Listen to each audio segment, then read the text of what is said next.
이렇게 이렇게 세팅 완료.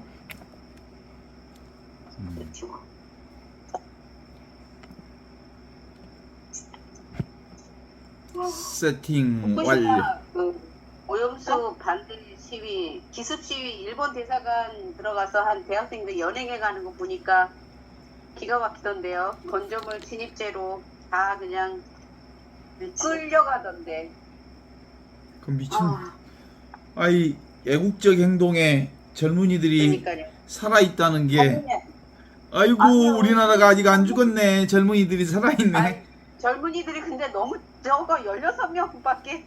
아이고, 수천 명이 가야 되는데. 너무 미안하지만. 그것만 해도 다행이야.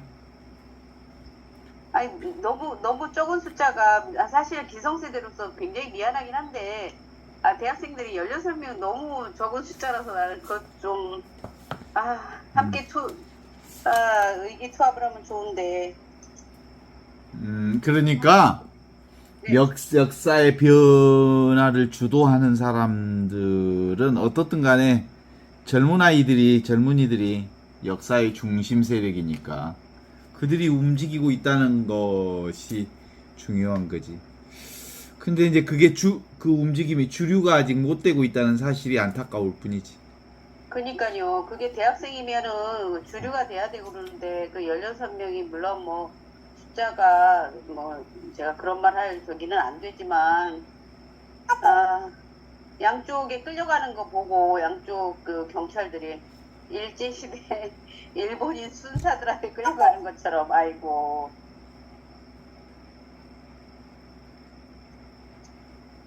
그러니까 아직 안타까운 일인데, 아직 역사의 변화의 중심까지 이렇게 치고 들어가야 역사의 그러니까. 변화가 이루어지는데, 박근혜 탄핵으로 갈 때 사실은 온 국민들이 싹 그 한 물결 속에 들어갔는데,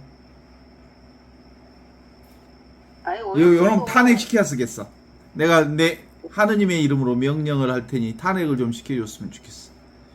아니 근데 그 일본 자국 내 어민들에게는 보상을 해준다 그러지만 우리나라 뭐 위안부 보상도 제대로 안 해주는데 해주겠어요? 우리나라 내에서 뭐 어민들 그 대책을 강구한다는데 벌써 노량진 수산 완전히 썰렁해가지고 그 걱정이네요.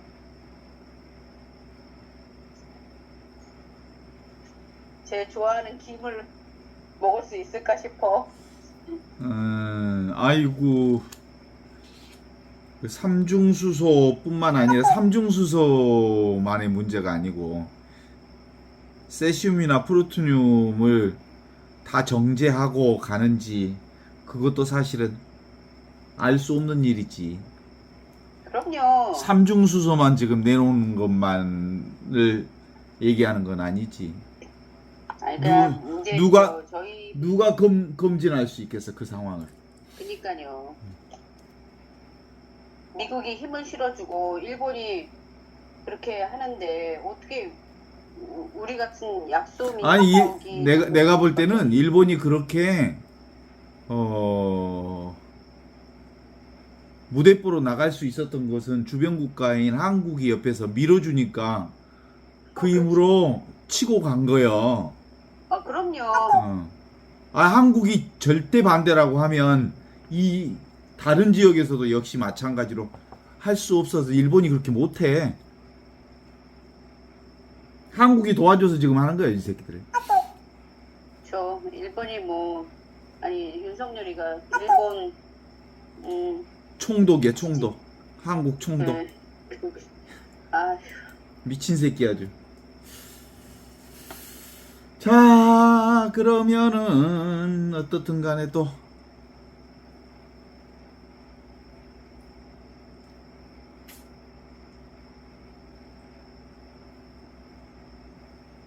오늘은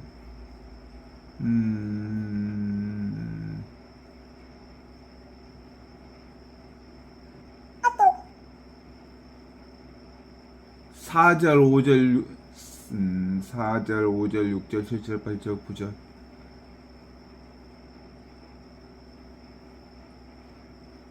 9절 10절까지 읽어볼까? 10절까지.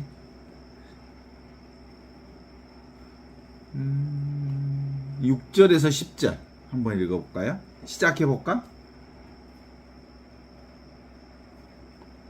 자, 안젤라 자매님이 한번 읽어주세요. 시작하겠습니다. 성부와 성자와 성령의 이름으로. 아멘. 영광이 성부와 성자와 성령께 처음과 같이 이제와 항상 영원히 아멘.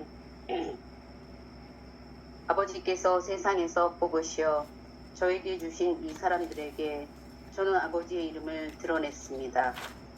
이들은 아버지의 사람들이었는데 아버지께서 저에게 주셨습니다.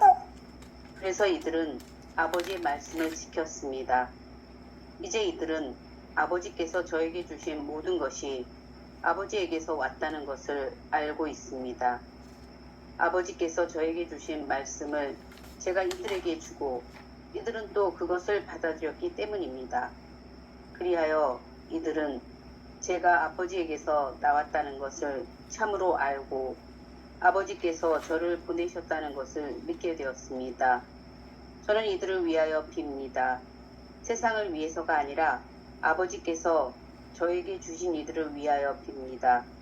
이들은 아버지의 사람들이기 때문입니다. 저의 것은 다 아버지의 것이고 아버지의 것은 제 것입니다.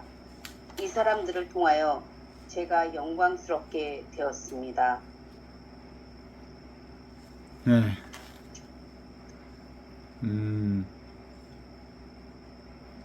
요한복음 17장은 정말 예수님께서 온 몸을 다해서 당신의 그 전심전력한 대사제의 기도였기 때문에 큰 틀에서 보면 처음에 1절부터 17장 1절부터 나타나는 건 당신 자신을 위해서 기도하는 것인데요. 아버지, 내가 때가 왔습니다. 아들의 영광을 드러내게 해주십시오. 이렇게 기도하셨는데요. 아들의 영광이란 다른 영광이 아니고 당신이 하느님의 아버지의 뜻을 받드는 십자가를 지는 영광. 십자가를 지는 영광이라고 하는 것은 다름이 아니고 당신이 아버지의 말씀 안에서 아버지와 함께 똑같은 영광을 받게 해달라고 하시는 말씀이죠. 지금 여기 눈앞에 있는 이 현존, 이걸 받아들이는 영광이죠. 실제로는 에고라고 하는 것이 따로 있지 않아서 개별적인 자아를 내려놓는 것이 아들의 영광을 드러내는 것이고, 그 아들의 영광이 결국은 아버지의 영광을 드러내는 것이라는 당신의 고백. 주님, 아들의 영광을 드러내게 해주십시오. 그리하여 아들이 아버지의 영광을 드러내게 될 것입니다. 이 기도죠. 우리 기도도 사실은 이런 기도해야 되는 거 아니에요? 주님, 제가 아버지의 뜻을 온전하게 순명해서 아버지의 뜻대로 살게 해서 아버지의 그 순명하는 삶을 지금 여기서 내가 살게 되어서 온전히 나를 통해서 아버지의 영광이 온전하게 드러내게 해주십시오. 이게 이제 우리가 평상시에 해야 할 기도 같아요. 예수님이 하시던 기도처럼. 그렇게 되면 창세기 이전에 있었던 그 말씀이라고 하는 건, 로고스라고 하는 건 아버지와 함께 계시고, 이 말씀 로고스는 아버지와 똑같았다는 그 영광을 지금 여기서 누리게 해주십시오 라고 하는 거죠.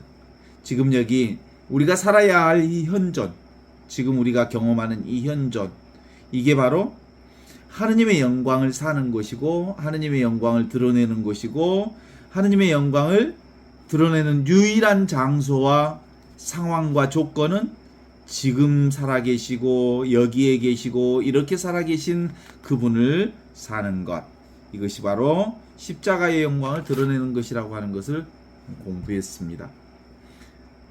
주님, 아들의 영광을 드러내게 해주소서. 다시 한번 기도합니다. 십자가의 영광을 드러내게 해주소서. 지금 여기를 살게 하는 그 현존의 영광을 드러내게 해주십시오. 그러면 아들을 통하여, 아들로 인하여, 저로 인하여 아버지의 영광이 그렇게 드러나게 될 것입니다. 이 기도를 한 다음에 두 번째 이제 드러나는 기도가 무슨 기도냐면 6절부터 하는 기도가 제자들을 위한 기도죠. 제자들이 예수님과 3년 동안 함께 동고동락을 했음에도 불구하고 제자들은 얼마나 철이 없었는지 몰라요. 철이 없는 제자들. 예수님이 이 철없는 제자들을 위해서 끊임없이 비유를 통해서 하느님 나라를 가르쳐 주시고 복음을 드러내 보여주시고 기쁜 소식을 선포해 주셨음에도 불구하고 3년 내내 이 하느님의 말씀을 알아듣지 못하십니다. 그럼에도 불구하고 예수님이 이 철없는 제자들을 포기하지 않고 끝끝내 사랑해 주셨습니다. 마지막까지 사랑하시면서 하시는 기도가 이 기도지요. 변화되기를 3년 내내 기다리고 또 기다리면서 함께 동고동락했던 예수님의 마지막 기도이죠.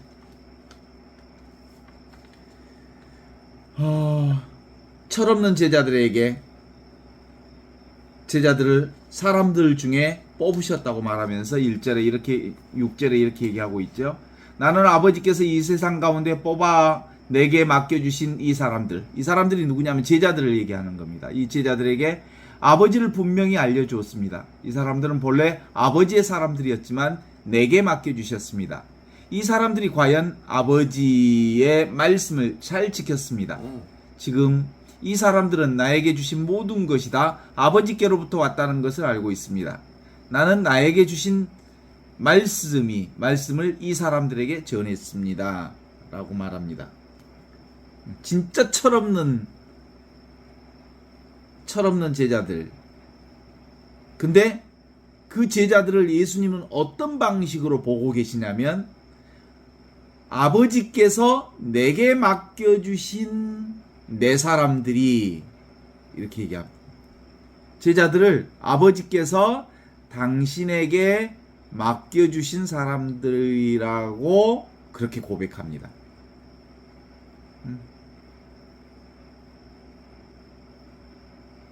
우리 부모님들이 자녀들을 어떻게 생각하시나요? 아버지께서 내게 맡겨주신 나의 아들, 딸들 그렇게 보시나요? 자신의 남편을 그리고 자신의 부모들을 당신이 사랑하는 사람들을 하느님 아버지께서 내게 맡겨주신 사람으로 그렇게 받아들이나요? 아버지의 것, 원래 아버지의 것인데 내게 맡겨주셨어. 원래 아버지의 것인데 내게 맡겨주신 사람들 어때? 자녀들이 내 사람이 아니라 하느님이 맡겨주신 사람이라고 고백할 수 있나요? 내가 진짜 사랑하는 나의 형제 자매들이 하느님께서 내게 맡겨주신 사람이라고 믿나요? 내가 만나는 모든 사람들이 하느님이 내게 맡겨주신 사람이라고 믿나요? 내가 가지고 있는 모든 것들이 다 하느님께서 맡겨주신 그거라고 믿나요? 예수님은 바로 하느님께서 내게 맡겨주신 거다라고 하는 것으로부터 그 당신의 제자들을 하느님 나라의 기쁜 소식을 가르쳐 주셨어요. 이게 이제 제자 훈련의 태도지요. 예수님은 당신 자신에게 초점을 맞춘 적이 한 번도 없습니다. 개별자에 당신 자신을 초점을 맞추지 않습니다. 오직 하느님, 오직 성령, 오직 하느님과 자신이 성령으로 하나 된 삼위일체 신비의 믿음을 분명하게 드러내어 주셨습니다. 맨날 나는 나를 사는 게 아니라 내 안에서 아버지를 산다. 아버지가 내 안에 계시고 내가 아버지 안에 있는 것처럼 그렇습니다. 예수를 믿고 거듭났다고 하는 건 바로 그런 걸 얘기하죠. 개별자로서의 나는 죽고, 이게 개별자로서의 내가 죽는 게 바로 거룩한 죽음이에요.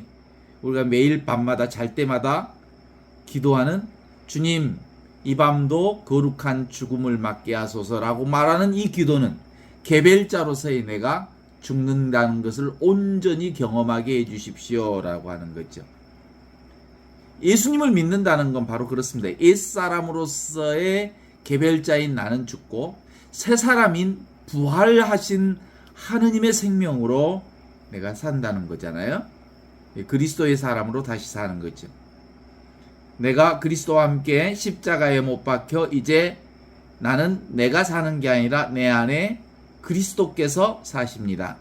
그러므로 나는 점점 작아져야 하고 그리스도는 내 안에서 점점 커지셔야 합니다. 예수님은 늘 이런 마인드를 가지고 계셨어. 이런 신앙을. 당신 자신이 사는 게 아니라 당신 안에 하느님이 사신다고. 그리스도의 신앙 고백은 이런 고백이었죠. 그래서 우리가 예수를 믿는다는 것은 나는 점점 작아지고 내 안에서 그리스도는 점점 커지시는 그것. 그게 예수님의 시각을 나의 시각으로 갖는 거죠.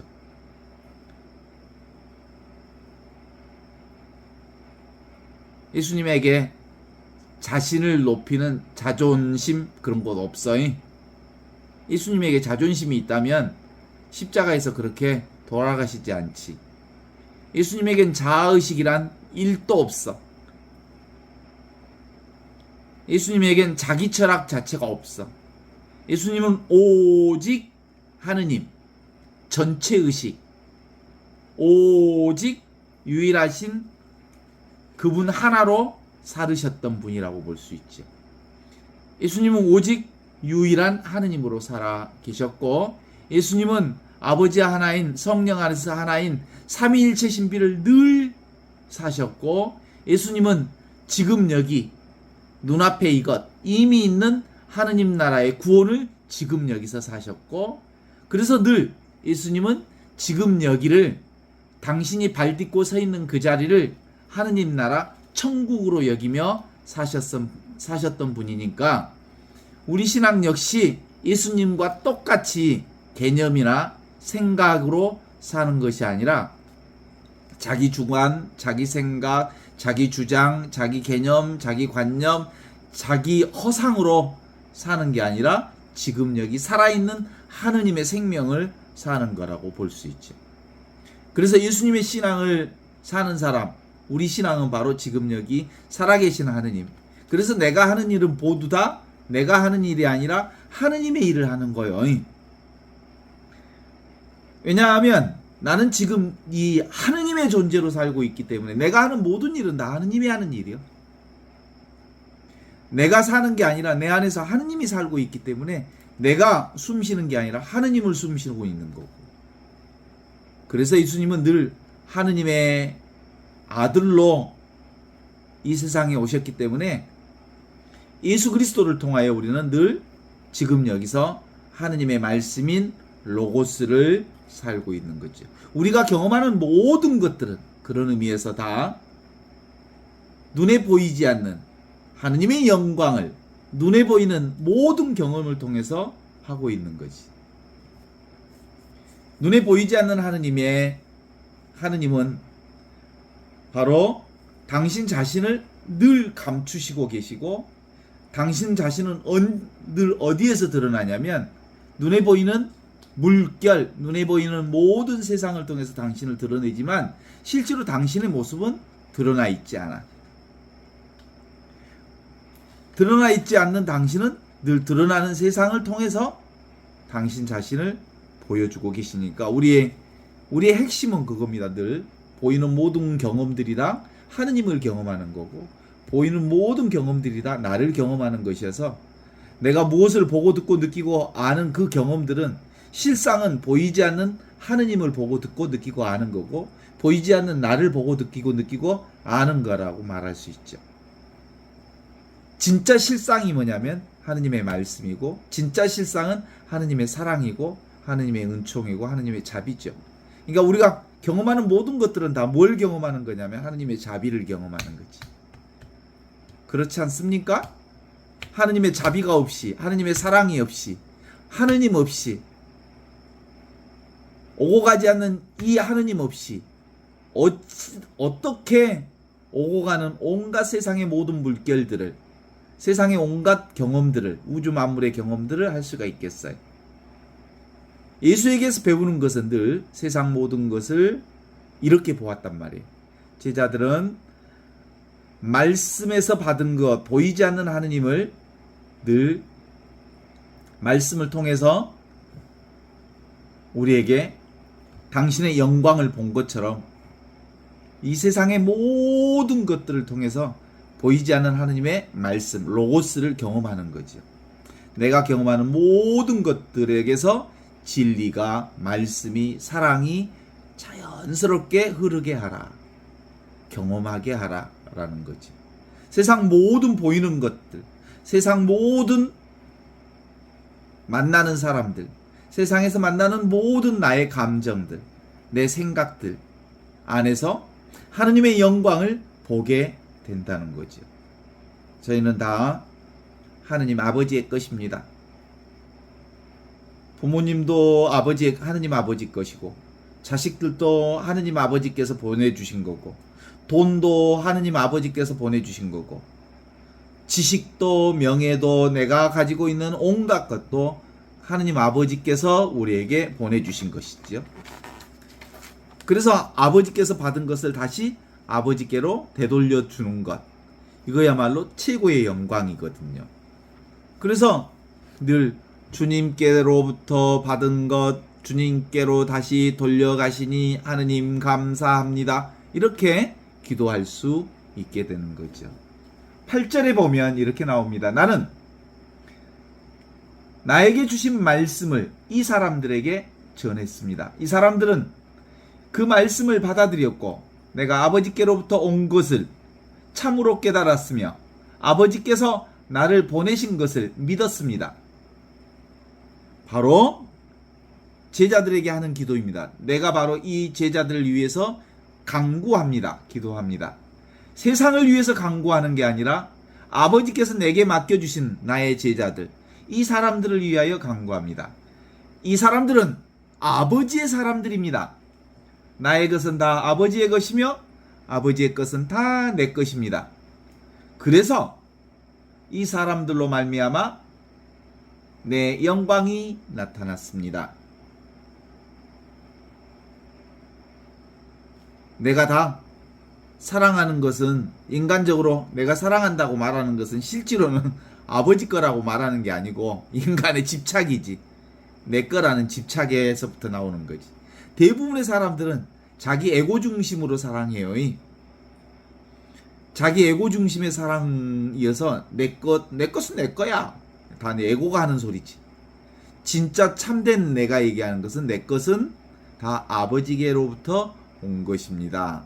그래서 다시 아버지께로 되돌려 가시니 하느님 감사합니다. 이렇게 기도할 수 있어요. 봐봐. 예를 들어서 어떤 사람이 누구한테 금시계를 빌렸어. 어디 결혼식장에 가기 위해서. 그리고 그걸 차고 다시 원래 주인에게 그 시계를 되돌려 주면서 뭐라고 얘기해? 당신께서 빌린 것 잘 썼습니다. 당신께로 되돌려 드립니다. 그동안 쓰게 해주셔서 감사합니다. 그래야 되잖아요. 예. 지 것도 아닌 거 돌려주면서 지 것 돌려주는 것처럼 하면 돼? 안 돼? 안 되잖아. 근데 사람들은 대부분 지 것 돌려주는 것처럼 해.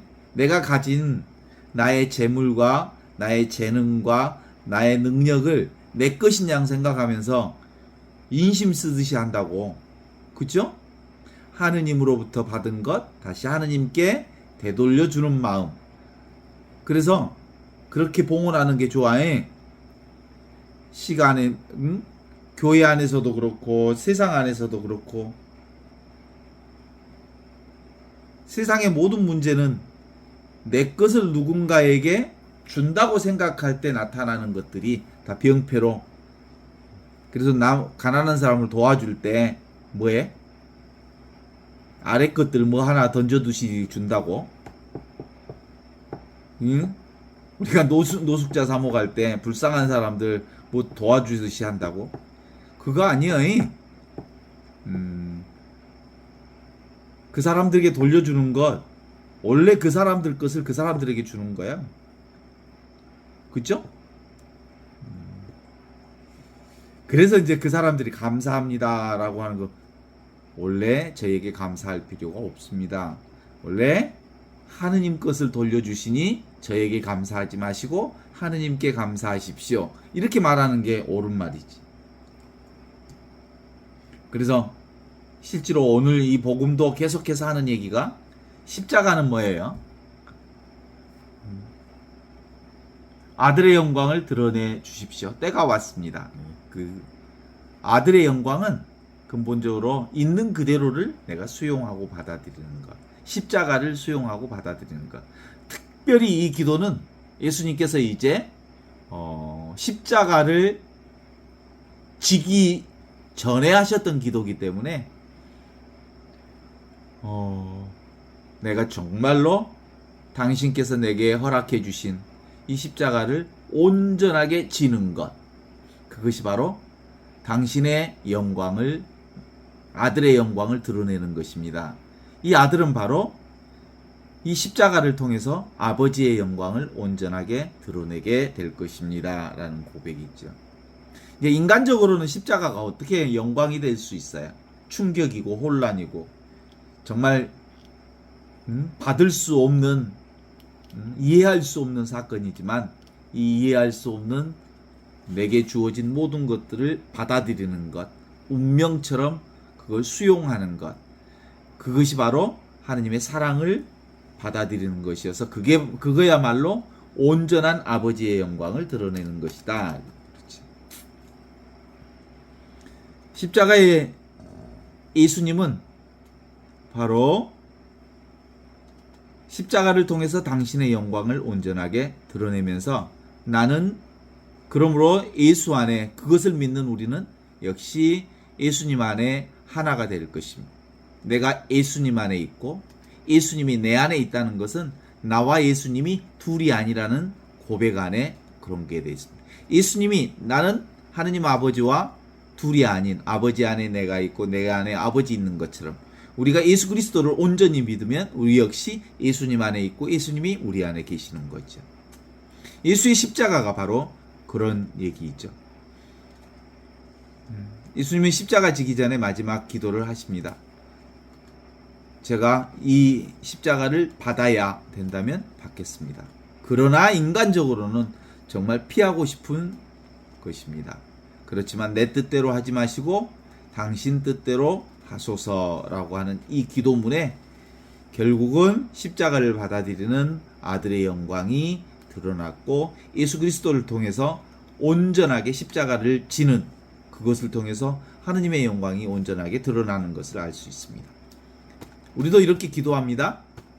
주님, 있는 그대로 지금 이대로 저의 삶을 제가 피하지 않도록 해주십시오. 도망치지 않게 해주십시오. 있는 그대로의 저의 삶을 받아들이게 해주십시오.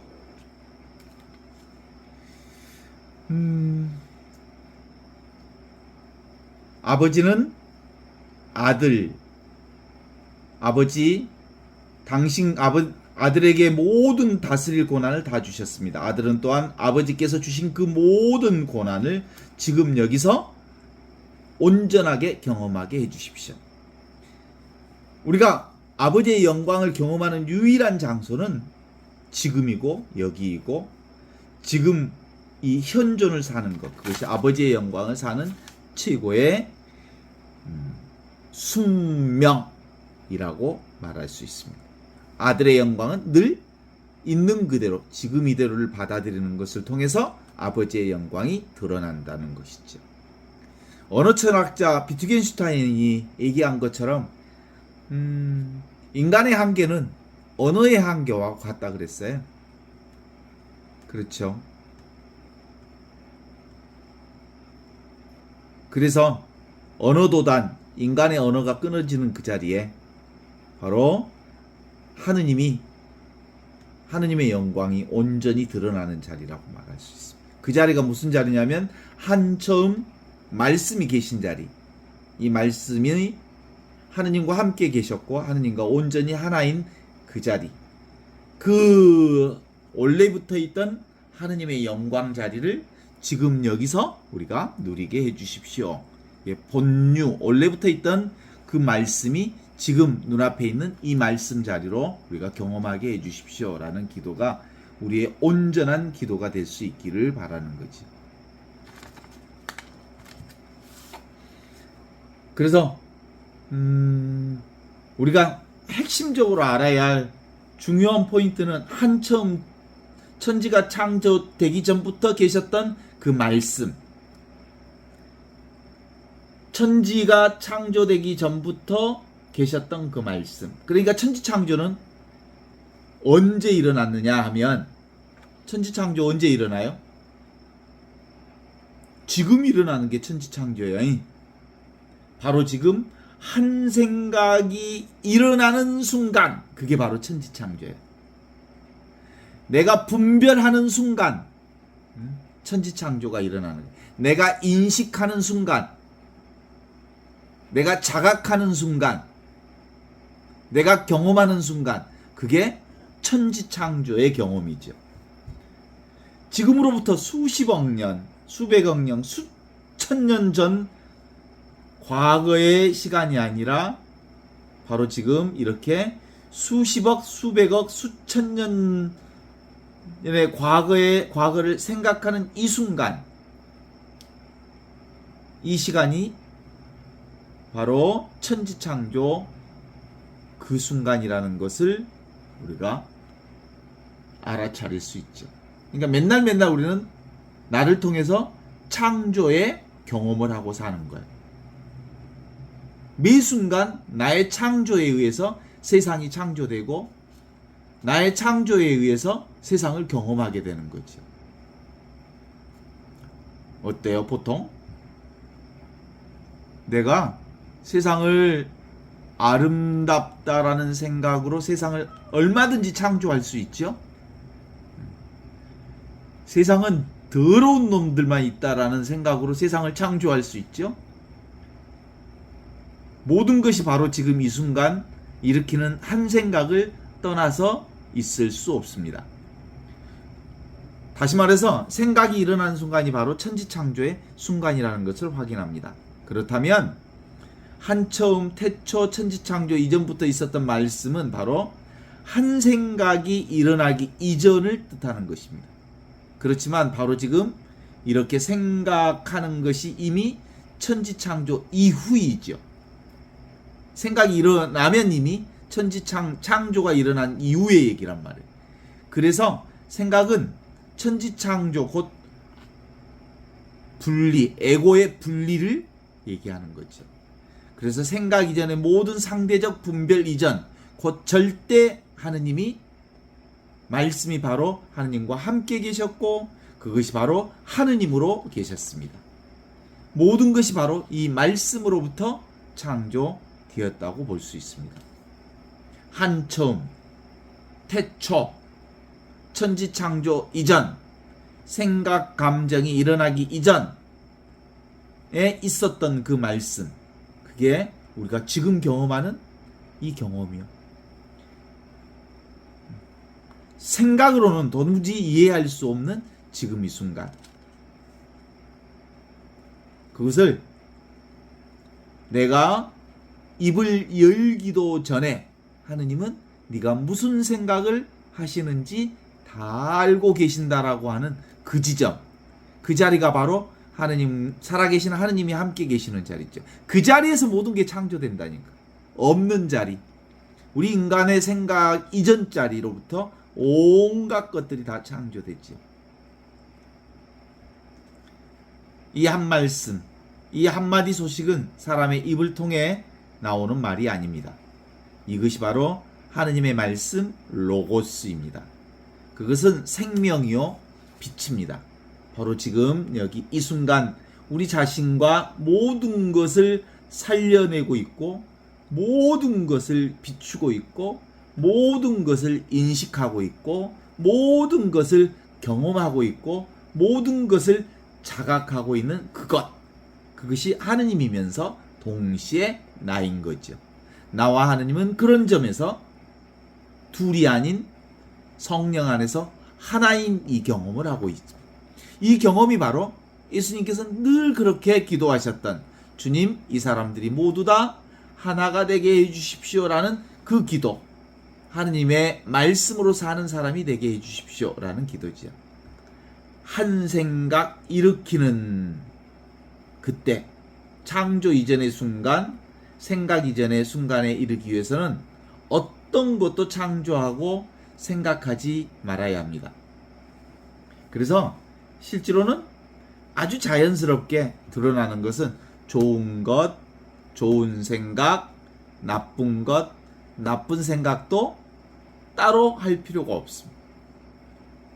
그냥 이렇게 일어났다 사라지는 모든 것들은 저절로 오고 저절로 가는 이 자리로부터 시작되어지는 말입니다.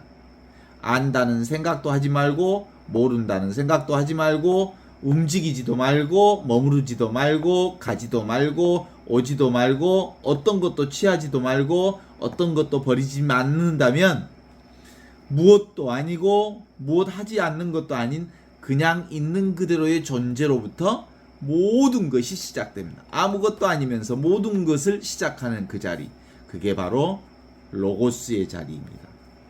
이 말 없는 말의 자리, 생각 없는 생각의 자리가 있습니다. 존재 없는 존재의 자리가 바로 내가 지금 살고 있는 이 자리입니다. 생명 없는 생명, 빛 없는 빛에서 빛이 나왔습니다. 말하는 것과 말하지 않는 것, 생각하는 것과 생각하지 않는 것, 존재하는 것과 존재하지 않는 것, 생명이 있는 것과 생명이 없는 것, 빛과 어둠이 결코 둘이 아닌 이 자리에서 시작된 것. 이것은 스스로 아무것도 아니면서 모든 것을 드러내고 있는 자리입니다. 모든 것이 바로 이 생명 자체로 우리가 살고 있습니다. 온 세계가 바로 이 말씀, 천지가 창조되기 전부터 말씀이 계셨다. 그 말씀이 늘 지금 우리가 경험하는 이 말씀이다. 이 말씀을 언제 경험하냐면 우리가 경험할 수 있는 것은 보고 가는 것들을 통해서 늘 항상 우리와 함께 계시는 이 말씀이 우리와 함께 계신다는 것을 알아차릴 수 있어요. 말씀 혼자 단독으로 존재할 수 있는 게 아니고 결을 통해서, 움직이는 것을 통해서, 보이는 것을 통해서, 오고 가는 것을 통해서 바로 움직이지 않는 이것, 오고 가지 않는 이 말씀이 나와 함께 계시다는 것을 경험하는 거지. 말 없는 말, 소리 없는 소리, 이 침묵 속에 이 말씀이 있습니다. 어둠 속에 빛이 있습니다. 빛이 없다면 어둠이 드러날 수가 없습니다. 빛은 어둠 속에 비추고 있습니다. 그 어둠의 빛을 우리가 이길 수는 없습니다. 바로 지금 이 순간 분별과 망상의 어둠을 비추고 순수한 의식으로 이 마음의 빛을 늘 자각해야 합니다. 이 마음의 빛 없이 우리가 살 수가 없어. 그래서 어떤 대상이든 모두가 내가 빛이라는 사실을 자각하는 거예요. 내가 볼 수 있다, 이 말은 뭔 말이에요? 내 인식의 빛이 자각하기 때문에 볼 수 있는 거예요. 뭘 느끼고 있다 그러면 인식의 빛이 그걸 자각하기 때문에 느끼는 거예요. 나라고 하는 빛이 온갖 경험들을 다 하게 하는 그거지요. 어떤 대상이 없는 투명한 의식, 이게 빛으로 등장합니다. 이게 바로 생명이지요. 이 말씀이 곧 나이고 하느님과 둘이 아닌 하나임을 깨닫는 것. 이것 하나이면 실제로 여기서부터 떠나 있지 않는 것이 없기 때문에 우리는 전체로 이 하나를 살고 있습니다. 이거 어렵지 않는 건데, 그쵸? 이것을 하나의 몸으로 본다면 그래서 하느님의 그리스도는 신비, 그리스도의 신비라고 하는 것은 그런 것이라고 말할 수 있죠. 몸으로 한번 보면 머리칼이 뭐예요? 머리칼도 몸이 있죠. 내 몸이 있죠. 눈도 내 몸이죠. 눈썹도 내 몸이죠. 발가락도 내 몸이죠. 발톱도 내 몸이죠. 손과 발, 똥꼬도 내 몸이죠. 콧구멍도 내 몸이죠. 입도 내 몸이죠. 다 똑같은 몸이죠. 그런데 이 입이 똥꼬 보고 너는 더러우니까 내가 아니야. 너는 나하고 틀려. 이렇게 말할 수 있나? 그리고 너는 더러운 것을 내놓는 것이니까 너는 저급해. 이렇게 말할 수 있나? 나는 맛있는 것만 먹으니까 귀한 존재야. 이렇게 말할 수 있나? 다 똑같은 한 몸이지. 역할은 각각 서로 다른 역할을 하고 있지만 모두가 한 지체인 것처럼 실제로 우리 모두는 이 그리스도의 한 지체, 우주의 한 지체로 살고 있으면서 실제로는 그리스도의 한 몸을 이루고 사는 거지. 그래서 나는 그리스도의 몸이라고 하는 거야. 그리스도의 몸은 바로 전체 몸을 그리스도의 몸이라고 하고 부활하여 하느님과 함께 계신 이 몸을 그리스도의 몸이라고 하죠. 그래서 나는 개체로서의 나는 점점 작아지고 전체로서의 나 그리스도의 몸으로 사는 것을 얘기하는 거지. 모든 창조와 파괴가 이 없는 듯 있는 로고스, 순수의식, 이 마음, 이 생명, 이 빛 가운데서 벌어지고 있습니다. 나타났다 사라지는 온갖 분멸망상의 마음을 두지만 않는다면 그것의 배경에 있는 이 고요한 존재, 나라고 하는 존재, 모든 것을 두루 감싸고 있는 이 순수의식, 절대의식, 빛으로서의 이 나, 이 생명, 이 생명감, 그것이 나를 살아가는 유일한 일들이죠. 그래서 우리는 근본적으로 유일한 하느님 하나로 살고 있는 거죠. 근본적으로 예수님이 기도한 것처럼 주님, 이 사람들이 모두가 하나가 되게 해주십시오 라고 하는 말은 이들이 원래부터 하나라는 것을 깨닫게 해주십시오 라는 것을 기도하신 거지. 둘인데 하나가 되게 해달라는 말이 절대 아니죠. 원래부터 하나를 깨닫는 것, 원래부터 하나라는 이 신비 체험을 할 수 있도록 해달라는 기도이죠. 그것이 바로 나의 참된 존재임을 자각하게 해달라는 기도지요. 단 한순간도 끊임없는 의식, 생명과 빛, 그 어떤 취사 선택도 없이 모든 것을 수용하고 있는 그 순수의식 안에 하나가 되게 해주십시오. 이게 주님께서 우리에게 하신 기도의 전부입니다. 나는 이 사람들을 위해 간구합니다. 세상을 위하여 간구하는 것이 아니라 아버지께서 내게 맡겨주신 이 사람들을 위해 간구합니다. 이 사람들이 원래부터 하느님의 사람들입니다. 나의 것은 다 아버지의 것이며 아버지 것은 다 내 것입니다. 그래서 이 사람들로 말미암아 내 영광이 나타났습니다. 나는 이 세상을 떠나 아버지께 돌아가지만 이 사람들은 세상에 남아 있을 것입니다. 거룩하신 아버지, 나에게 주신 아버지의 이름으로 이 사람들을 지켜주십시오. 이게 그토록 강렬하게 예수님께서 기도하셨던 기도입니다. 끊임없이 우리가 예수님께서 기도하신 그 기도가 우리 안에서 이루어지려면 내가 따로 존재한다고 하는 유혹으로부터 우리가 헤어나야 합니다. 내가 따로 존재한다고 하는 순간이 일어나는 순간부터 우리는 생각에 지배당하고 있을 뿐입니다. 우리는 어떤 상황에도 하느님을 떠날 수 없습니다. 우리는 어떤 상황에도 이 하느님 안에서 살 수밖에 없습니다. 이 영원한 생명을 도무지 떠날 수 없는 존재로 살고 있다는 것, 이것 하나만으로도 우리는 늘 항상 언제나 주님의 영광을 살고 있는 것이죠. 평소에는 이 존재를 잘 모르고 지내다가 개인적인 위기의 순간이 우리 내면에 들어오는 그때 비로소 내가 하느님과 둘이 아닌 하나이구나 라는 것을 알게 되지요. 보통 에고가 사라지는 경험 같은 것들을 해요. 그게 육체적인 경험으로는 죽음의 위기 상황에 내가 따로 없다는 것을 알게 되고요. 영적으로는 사실은 나라고 하는 에고가 따로 없이 온전히 하느님의 영광을 경험하는 체험이 있어요. 그게 바로 실제로는 우리의 경험 모두가 사실 내가 에고가 경험하는 게 아니라 누가 경험하는 거에 전체 자아인 그리스도의 몸이 나를 경험하고 있는 거지. 마치 자기의 목소리인 것처럼 우리가 우리 목소리에 착각하고 있지만 모든 목소리는 다 하느님의 목소리요, 모든 경험은 다 하느님의 경험이요, 모든 소리는 다 하느님으로부터 온 소리임을 알게 되는 그 경험.